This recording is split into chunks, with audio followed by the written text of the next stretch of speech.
micro कहले छोट जदि से कथा गुड़ा को आम अभ्यस्त छोट बड़ू माइक्रो सहित बेसी एक्वेंटेड एटा माइक्रोवेव टेक्नोलोजी एवं माइक्रोवेव टेक्नोलोजी रो फिफ्थ सर्विस जमती कि आम आगुरी आपण मैंने जानते आम आईटी शिक्षा क्षेत्र में थिलु आईटी एनेबल सर्विस रे थिलु गवर्नमेंट ट्रेनिंग फैसिलिटेटर भाव काम करूछु एबे भी करूछु मैन पावर सर्विस प्रोवाइडर हिसाब काम करूछु एटा आम पई गोटे मिशन जमती कि आम अलग स्टेट रे डेभलप्ड सोलर एनर्जी को लेकिन आम राज्य से डेभलप्ड है ना एपर्यंत आम एवार है जे सोलार एनर्जी रो फायदा कौन तो माइक्रोवेव टेक्नोलोजी आज गोटे मिशन भली काम करिवो आज जे केमती प्रत्येक लोक पाखर जाइए पहुँचब बुझेब काउनसिलिंग करिवो एवं यार फायदा सरकार कौन एम अच्छी एक बुझेब एवं आगामी दिन में आम खाली भद्रक नहीं आम एक्चुअली पूरा ओडिशा पाई नहीं किंतु जेहेतु आम जन्म क्षेत्र और कर्म क्षेत्र दुईटा जाक भद्रक तेणु आम मिशन भद्रक को जमती सोलाराइजेशन समस्त रूफटॉप ऊपर सोलार पैनल थी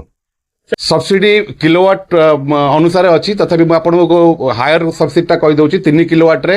both state and central government subsidy मिसिकी 1,38,000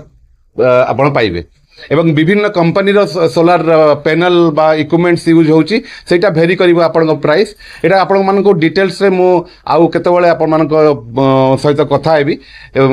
मैक्सिमम टा 1,38,000 both state and central government subsidy microwave अनुष्ठान को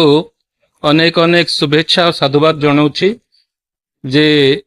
प्रकृतिर संरक्षण करने रिन्यूएबल एनर्जी प्रसार प्रचार करने से पुणी एपरी एक काम हाथ को नहीं आपण मानक माध्यम आज यशस्वी प्रधानमंत्री नरेंद्र मोदी जी को 75तम जन्मतिथि अवसर में अनेक अनेक शुभेच्छा जनाऊँगी अभिनंदन जनाऊँगी एवं प्रभु जगन्नाथ को पाखरे प्रार्थना करुच्ची दीर्घायु करंतु निरामय जीवन रो कामना करुच्ची रिन्यूएबल एनर्जी होची हमर बर्तन फ्यूचर आपण माने समय प्राइस समय देखुथु एडवर्टाइजमेंट हो किंबा मोदी जी तांका भाषण माध्यम रे हो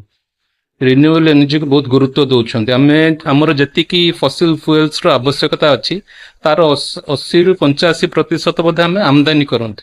तेणु तार गोटे बड़ इंपैक्ट भी हम इकोनॉमी ऊपर अछि एवं रिन्यूएबल एनर्जी को जब आम भल भाव यूज करें सेटा आमको इकोनॉमी रे साहाय्य करने सहित प्रकृतिर मध्य संरक्षण करिब प्रकृति जपरी समस्ते आम कहते प्रकृति होची आम मां तार जत्न नबा तार सम्मान करबा एवं ताकू समस्त आम परवर्ती पीढ़ी को गोटे सुस्थ वातावरण दबा होची हमर दायित्व समस्त को इस अवसर रे पुनः थे शुभेच्छा अभिनंदन मिलुछि एक्चुअली आमर जो मैंने सब डिफरेंट वेंडर अच्छा आम पीएम सूर्यघर को मैंने इम्प्लीमेंट करने लोकल वेंडर बहुत कम अच्छा माइक्रोवेव लीडिंग वेंडर अच्छा आमर एक्चुअली माने बर्तमान आपन को 1 किलोवाट टार्गेट आमर 500 कंज्यूमर प्रथम दिखाई एप्लिकेशन से कहुई डायरेक्ट रिसीव करेंगे आम ए माने जो मैंने कंज्यूमर रही केवल आम मीटर कस्ट 3,700 समथिंग डिपोजिट करेंगे 5,000 डिपोजिट करेंगे कस्ट बाबद जो थे से पाखापाखि 55,000 माने आप बेनिफिट पाँच तेणुक आगुरी कौन होता जो आप 3 किलोवाट जो रोला से कौन अपन डिपोजिट अधिक पड़ूला और यही जो मैंने बर्तमान कंज्यूमर अच्छा जो मैंने 1 किलोवाट लेखाएं बड़ कंट्राक्ट डिमांड रोचे से यार बहुत बेनिफिट उठे पारे एवं से 1 किलोवाट आप पाखापाखि 100 यूनिट जेनरेशन हो पार एवं से जदि मैंने यूज करेंगे जो छाई पड़ू न 100% मैंने आपंकर जेनरेशन हो पार एवं सेटा अपन थ्रू आउट वर्षक भितर से यूनिटा से कंजप्शन करेंगे जोटा आम